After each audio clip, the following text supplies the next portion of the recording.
Hi everyone, my name is Tane, the co-founder of FutureCrunch.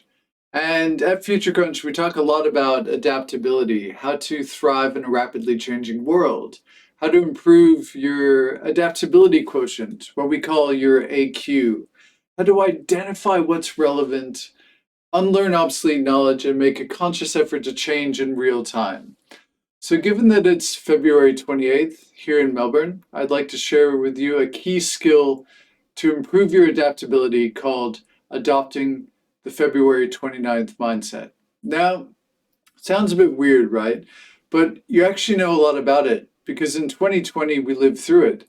In February of that year, most people and organizations knew that there were problems, there were challenges on the horizon that could fundamentally alter the world in which we live, work, and play. And yet, by far the most common response was to maintain that status quo. And at the time, it felt like the responsible reaction was to, tone things down. Say, okay, everyone, this sounds pretty huge, but let's not get ahead of ourselves here. This thing might not actually happen. And then, kaboom, March 2020 happened and the world fundamentally changed.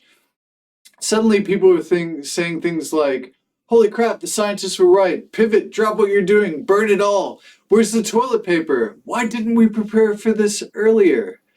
Now, these two reactions to the same phenomenon were very different, but they happened only days apart. Overnight, all the rules changed and the facts were seen in a new light. So, whenever there's a new, rapidly growing, poorly understood phenomenon, whether it's the internet, social media, AI, clean energy, COVID, we tend to react to it in two different modes. One we call the February 2020 mode, which is maintain that status quo. And then the other is the March 2020 mode, change everything.